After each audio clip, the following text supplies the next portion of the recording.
আমি আমার জীবনের সবথেকে পছন্দের একটা মানুষ। নিজের সমস্ত শখ পূরণ করেছি, কোনো ইচ্ছাই বাকি রাখি নাই। জীবন তো একটাই, জানি না এই জীবন শেষ হলে আর কখনো কি মানুষ জন্ম পাবো, আর যদি কখনো পেয়েও যায় তখন কোনো আফসোস থাকবে না তো। তাই আর পরের জন্মের অপেক্ষা না করে এই যে একটা জীবন কাটাচ্ছি, সেই জীবনটাই সুন্দরভাবে কাটানোর চেষ্টা করছি। জীবনে তো কষ্ট আসবে, তাই বলে কি ভবিষ্যতে চিন্তা করে বর্তমানকে স্যাক্রিফাইস করব, তা তো হয় না।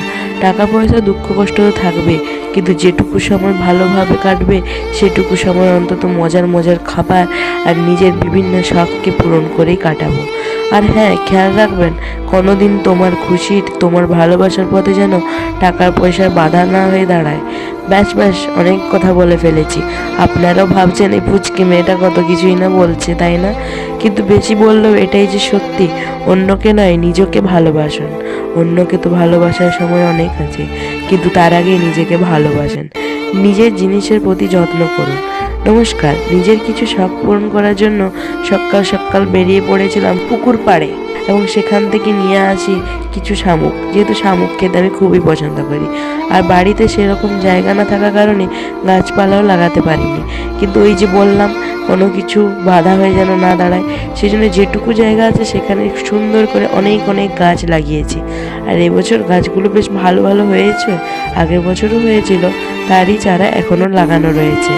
আর হ্যাঁ, এই হলো আমার দ্বিতীয় শখ। প্রথম শখটাতে ছিল শামুক রান্না খাওয়ার, এবং দ্বিতীয় শখটি হলো গাছ লাগানোর। ফুল গাছই নয়, তার সাথে সাথে সবজি গাছও লাগানো হয়েছে।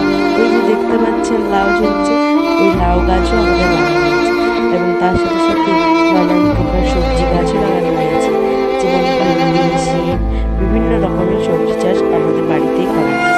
এই সবজিগুলো খেতেও খুব ভালো লাগে, এগুলো যে শীতকালের সবজি, তাই আমার খুবই ভালো লাগে। আর আজকে ওই লাউটি আমরা পেড়ে নিলাম, যেহেতু আজকে আমার পছন্দের খাবার হয়েছিল, সেজন্য একটু ভাতের পরিমাণটা বেশি হয়ে গিয়েছিল। বুঝতে পারছি আপনাদের কাছে কম মনে হচ্ছে, কিন্তু আমার কাছে একটু বেশি।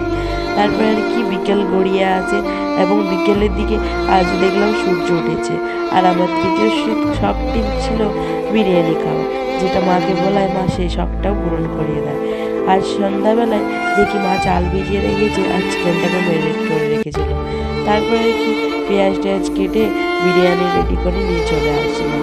তারপর একে একে করে বিরিয়ানি আমাদের সকলকে দেওয়া হয়। বিরিয়ানিটা খুবই ভালো হয়, কিন্তু দোকানে বিরিয়ানির দাম এত যে কোনো কিছুই দোকানে খাওয়া হয় না। কিন্তু ওই যে বললাম, শখ তো পূরণ করতেই হবে, তাই আর কি বাড়িতেই বানিয়ে ফেললো বিরিয়ানি, যেটা আমার মা বানিয়েছিল। খুবই ভালো লাগছিল। ভিডিওটি ভালো লাগলে লাইক করবেন। বাই।